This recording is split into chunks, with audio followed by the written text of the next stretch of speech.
Easy കിച്ചണിലേക്ക് എല്ലാവർക്കും സ്വാഗതം. നിങ്ങളെല്ലാവരും സുഖമായിട്ടിരിക്കുന്നോ? എന്തൊക്കെയുണ്ട് വിശേഷങ്ങൾ? ഞാൻ ഇന്ന് ബ്രേക്ക്ഫാസ്റ്റിന് നമ്മുടെ ഉള്ളി സാമ്പാറും ഇഡ്ഡലിയാണ് ഉണ്ടാക്കിയിരിക്കുന്നത്. നമ്മുടെ ഈ ഉള്ളി സാമ്പാർ ഒരുപാട് പേര് ഇട്ടിട്ടുള്ളതാണ്, എങ്കിലും ഞാൻ എൻ്റേതായിട്ടുള്ള രീതിയിലാണ് ഈ ഒരു ഉള്ളി സാമ്പാർ ഉണ്ടാക്കിയിരിക്കുന്നത്. അധികം പച്ചക്കറികളൊന്നും വേണ്ട, കുറച്ച് ചെറിയ ഉള്ളിയും ഒരു 2 തക്കാളിയും 2 പച്ചമുളകും അങ്ങനെയുള്ള കുറച്ച് സാധനങ്ങൾ മാത്രം മതി. വളരെ ഈസി ആയിട്ട് പെട്ടെന്ന് എല്ലാവർക്കും ചെയ്യാവുന്ന തരത്തിലുള്ള ഒരു സാമ്പാറാണിത്. കൂട്ടത്തിൽ ഞാനതിന് കഴിക്കാൻ വേണ്ടി ഇഡ്ഡലിയാണ് ഉണ്ടാക്കിയിരിക്കുന്നത്. ഇഡ്ഡലിയോ ദോശയോ, പിന്നെ നമുക്ക് ഉച്ചക്കത്തെ ലഞ്ചിന് വേണമെങ്കിൽ നമുക്ക് ചോറിനും ഇത് ഉപയോഗിക്കാം. അപ്പം അതെങ്ങനെയാണ് ഉണ്ടാക്കുന്നതെന്ന് നമുക്ക് നോക്കാം. നമുക്ക് ഇഡ്ഡലി ഉണ്ടാക്കാം. ഞാനിത് ഇന്നലെ രാവിലെ അരി ഉഴുന്നും വെള്ളത്തിലിട്ട് വൈകിട്ട് ഞാനൊരു 7 മണിയായപ്പോൾ അരച്ചു വെച്ച മാവാണിത്. ഇത് നല്ലതായിട്ട് പൊങ്ങി വന്നിട്ടുണ്ട്. നമുക്ക് ഇഡ്ഡലി ഉണ്ടാക്കാം. ഇഡ്ഡലി ഉണ്ടാക്കുന്ന സമയം കൊണ്ട് നമുക്ക് ഇതിന് വേണ്ട സാമ്പാറാണ് ഞാനിന്ന് ഉണ്ടാക്കുന്നത്. നമുക്ക് അതിന് വേണ്ട കാര്യങ്ങളെല്ലാം ചെയ്തു വയ്ക്കാം. പാത്രം അടപ്പേ വെച്ചിട്ടുണ്ട്. നമുക്കിതൊന്ന് ഓൺ ചെയ്യാം ഗ്യാസ്. അപ്പം ഇതൊന്ന് ചൂടായി വരുന്ന സമയത്ത് നമുക്ക് ഇഡ്ഡലി പാത്രത്തിനകത്ത് തട്ടിലേക്ക് നമുക്ക് മാവ് കോരി ഒഴിക്കാം. ഇഡ്ഡലിയുടെ പാത്രത്തിൽ വെള്ളം ചൂടായിട്ടുണ്ട്.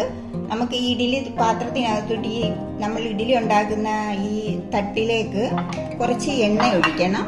എന്നിട്ട് ഇത് മൊത്തം ഇതിനകത്തോട്ട് ഇങ്ങനെ ഒന്ന് തൂത്ത് ഇത് വെക്കണം. അതിപ്പോൾ നമുക്ക് ഇഡ്ഡലി ഉണ്ടാക്കി എടുക്കുമ്പോൾ എളുപ്പം ഇളകി വരും.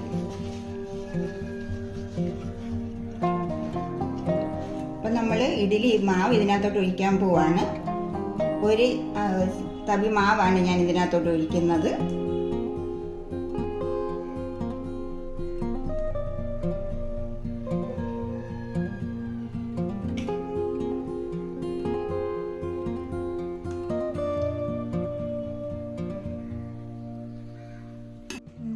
നമുക്ക് ഇതിനകത്തോട്ട് വെക്കാം. ഇത് അടച്ചു വെക്കാം. ഇഡ്ഡലിയുടെ മാവ് പാത്രത്തിൽ വെച്ചിട്ടുണ്ട്. ഒരു 10-15 മിനിറ്റെങ്കിലും വേണം നമുക്കിത് വെന്തെടുക്കാനായിട്ട്. കുറഞ്ഞതൊരു 20 മിനിറ്റെങ്കിലും വേണം നമുക്കിത് വെന്തെടുക്കാൻ. നമുക്ക് ബാക്കിയുള്ള കാര്യങ്ങൾ ചെയ്യാൻ സാമ്പാറിന് വേണ്ട. ഇഡ്ഡലി വേകുന്ന സമയം കൊണ്ട് ഞാൻ ഇന്ന് ഉള്ളി സാമ്പാറാണ് ഉണ്ടാക്കുന്നത്. അതിന് വേണ്ട സാധനങ്ങളാണ് ഞാൻ ഇവിടെ എടുത്തു വെച്ചേക്കുന്നത്. ഒരു 10-20 ചെറിയ ഉള്ളിയാണ് ഞാനിവിടെ കഴുകി വൃത്തിയാക്കി വെച്ചിട്ടുണ്ട്. ചെറിയ 2 തക്കാളിയാണ് ഞാനിവിടെ അരിഞ്ഞു വെച്ചേക്കുന്നത്. ഒരു 3 പച്ചമുളക് എടുത്തിട്ടുണ്ട്. ഒരു 4-5 വെളുത്തുള്ളി അല്ലി എടുത്തിട്ടുണ്ട്. ഒരു ചെറിയ കഷ്ണം കായം എടുത്തിട്ടുണ്ട്. പിന്നെ കരിയാപ്പില, പിന്നെ ഒരു നെല്ലിക്ക വലുപ്പത്തിൽ ഞാൻ പുളി വെള്ളത്തിലിട്ട് വെച്ചിട്ടുണ്ട്. ഒരു ഞുള്ള് ശർക്കരയുടെ പൊടി എടുത്തു വെച്ചിട്ടുണ്ട്. പിന്നെ ഇത് നമുക്ക് കടുക് വറുക്കാനുള്ള സാധനങ്ങളാണ്. ഇത് കുറച്ച് മല്ലിയിലയാണ്. ഇത് 3-4 നമ്മുടെ വറ്റൽ മുളക്, ഇത് കുറച്ച് ഉള്ളി. അപ്പം നമുക്ക് സാമ്പാർ വെക്കാനായിട്ട് തുടങ്ങാം. ഇനി ഈ ഉള്ളി സാമ്പാർ വെക്കാനായിട്ടേ ഒരു 100 ഗ്രാം തുവരപ്പരിപ്പാണ് ഞാൻ എടുത്ത് വെക്കുന്നത്. ഇതിനകത്തോട്ട് നമുക്ക് കുറച്ച് ഒരു മഞ്ഞപ്പൊടി ചേർക്കാം. ഒരു 2-3 അല്ലി വെളുത്തുള്ളി ചേർക്കാം. ഒരു പച്ചമുളക് കീറിയതിടാം. ഞാൻ ഈ സാമ്പാറിന് നമ്മുടെ കട്ടക്കായമാണ് ഉപയോഗിക്കുന്നത്, പൊടിയല്ല. അതുകൊണ്ട് ഞാൻ ഈ ഒരു ഞുള്ള് കായത്തിൻ്റെ കഷ്ണം ഞാൻ ഈ പരിപ്പിനകത്ത് ഇടുവാണ്. അപ്പോൾ ഇതിനകത്ത് കിടന്ന് ഇത് വെന്തോളും. ഇനി നമുക്കിത് ഒരു 3-4 വിസിലടിക്കട്ടെ. ഞാനിത് ഗ്യാസിൽ വെക്കാൻ പോവാണ്. ഒന്ന് വേവട്ടെ. ഒരു 3-4 വിസിലടിക്കണം. ഇത് വെന്തിറങ്ങി വെച്ചിട്ട് നമുക്ക് ബാക്കി ചെയ്യാൻ തുടങ്ങാം.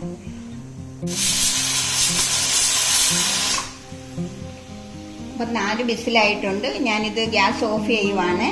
ഇനി ഇത് ഒരു 2 മിനിറ്റ് കഴിഞ്ഞിട്ട് നമുക്ക് തുറന്ന് നോക്കാം. അപ്പം നമ്മുടെ പരിപ്പ് വെന്തോന്ന് നോക്കാം.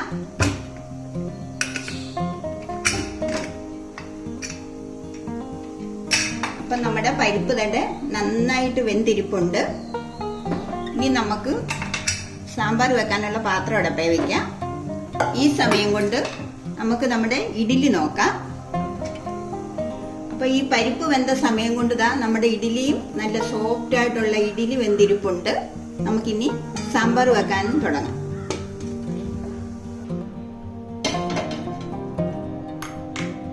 പാത്രം ഒന്ന് ചൂടാകട്ടെ. സാമ്പാറിന്റെ പാത്രം ചൂടായിട്ടുണ്ട്. നമുക്ക് ഇതിനകത്ത് കുറച്ച് എണ്ണ ഒഴിച്ചു കൊടുക്കാം.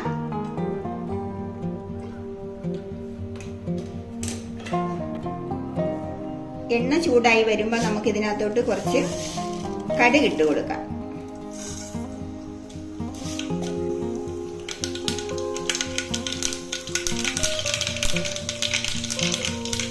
നമുക്കിതിലേക്ക് കുറച്ച് കരിവേപ്പില ഇട്ട് കൊടുക്കാം.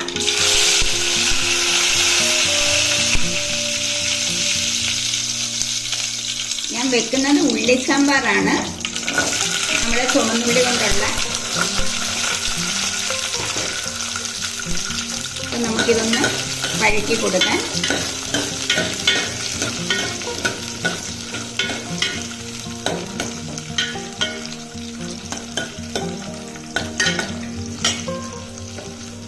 ഒരു 2 മിനിറ്റ് നേരം ഉള്ളി ഇതിനകത്തൊന്ന് വഴറ്റിയെടുക്കാം.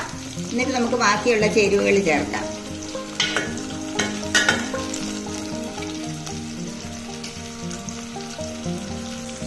ഇപ്പോൾ ഉള്ളി ഒരുവിധം വഴറ്റി വന്നിട്ടുണ്ട്. ഇതിനകത്തേക്ക് നമ്മൾ എടുത്തു വെച്ചേക്കുന്ന പച്ചമുളക് ചേർക്കാം, തക്കാളി ചേർക്കാം. ഇനി ഇത് മൂന്നും കൂടി ഇതിനകത്ത് കിടന്ന് ഒരു 2-3 മിനിറ്റ് നേരം ഒന്ന് വേവട്ടെ.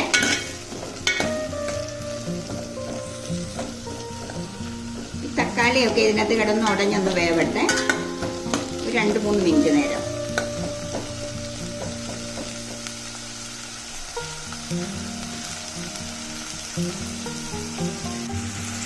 ഇനി നമുക്കിതിനകത്തിലേക്ക് നമ്മൾ എടുത്തു വെച്ചേക്കുന്ന ഈ പുളിവെള്ളം ചേർക്കാം.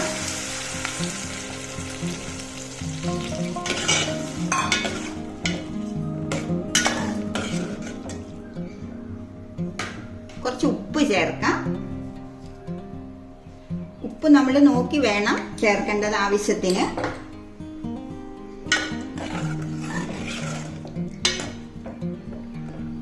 ഇനി ഇത് നന്നായിട്ടൊന്ന് തിളയ്ക്കട്ടെ. അപ്പൊ ഇത് തിളയ്ക്കുന്ന സമയം കൊണ്ട് നമുക്ക് ഇഡ്ഡലി വേറൊരു പാത്രത്തിലേക്ക് ആക്കാം. ഞാനിത് 2 മിനിറ്റ് നേരം ഒന്ന് അടച്ചു വെക്കുവാണേ, ഒന്ന് വേവട്ടെ.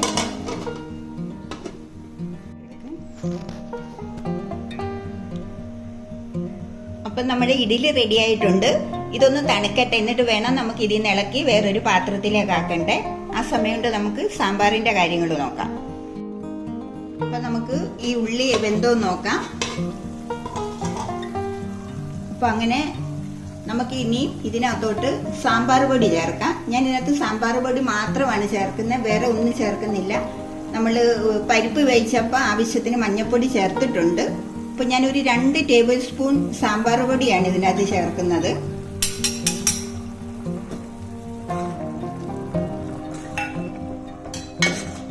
അപ്പം ഉള്ളി, തക്കാളി, പച്ചമുളക്, കായം എല്ലാം കറക്റ്റായിട്ട് ഞാൻ ഇതിനകത്ത് ചേർത്തിട്ടുണ്ട്. ഇനി നമുക്ക് ഇതിനകത്തോട്ട് നമ്മൾ വേവിച്ച് വെച്ചേക്കുന്ന പരിപ്പ് ചേർത്ത് കൊടുക്കാം.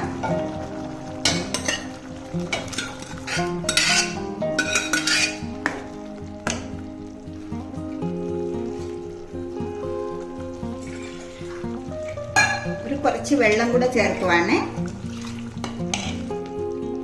അത് നമുക്ക് ഇഡ്ഡലിക്കും ചോറിനും ഒക്കെ കുറച്ച് ഇതിന് ചാറ് വേണം, അതുകൊണ്ടാണ് ഞാൻ കുറച്ച് വെള്ളം കൂടെ ഒഴിച്ചത്.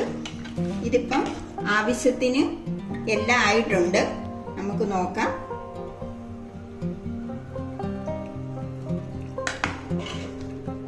ഒരു 5 മിനിറ്റ് നേരം നമ്മുടെ ഈ മസാലയ്ക്കകത്തെല്ലാം കിടന്ന് നമ്മുടെ കറി ഒന്ന് വേവട്ടെ. ഈ സമയത്ത് ഞാൻ ആ എടുത്തു വെച്ചേക്കുന്ന ഒരു 1/2 സ്പൂണ് ശർക്കരയാണ്. അത് ഈ പുളി എരിയൊക്കെ ഒന്ന് ബാലൻസ് ചെയ്യാൻ വേണ്ടിയാണ് നമ്മൾ ഇതിനകത്ത് ചേർക്കുന്നത്. അതും കൂടെ ചേർത്തിട്ടുണ്ട്. ഇനി ഇതൊരു 5 മിനിറ്റ് നേരം വെന്തതിന് ശേഷം നമുക്ക് നോക്കാം. അതുവരെ ഞാൻ ഇതൊന്ന് അടച്ചു വെക്കുവാണ്. ഒരു 5 മിനിറ്റ് നേരം ഒന്ന് വേവട്ടെ. അപ്പൊ നമ്മുടെ ഉള്ളി സാമ്പാറും ഇഡ്ഡലിയും റെഡി ആയിട്ടുണ്ട്. നമുക്ക് കഴിച്ചു നോക്കാം എങ്ങനെ ഉണ്ടെന്ന് ഇതിന്റെ ടേസ്റ്റ്.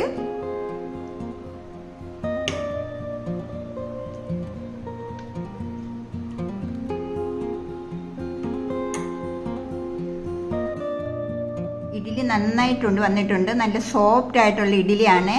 ആ ഇഡ്ഡലിയുടെ കൂട്ടത്തിൽ ഈ സാമ്പാർ കഴിക്കാൻ വളരെ ടേസ്റ്റ് ആയിട്ടുള്ള ഒരു സാമ്പാറാണ്. നിങ്ങൾ എല്ലാവരും വെച്ച് നോക്കണം. വെച്ച് നോക്കിയിട്ട് നിങ്ങൾക്ക് എല്ലാവർക്കും ഇഷ്ടപ്പെടുവാണെന്നുണ്ടെങ്കിൽ എൻ്റെ വീഡിയോയ്ക്ക് ലൈക്ക് ചെയ്യണം, സബ്സ്ക്രൈബ് ചെയ്യണം, കമൻറ്റ് ചെയ്യണം, ഷെയർ ചെയ്യണം. നിങ്ങളുടെ അഭിപ്രായങ്ങൾ എന്ത് തന്നെ ആയിരുന്നാലും എന്നെ കമൻറ്റ് ഇട്ട് അറിയിക്കണം. നാളെ നമുക്ക് മറ്റൊരു വീഡിയോയുമായിട്ട് കാണാം. ബൈ.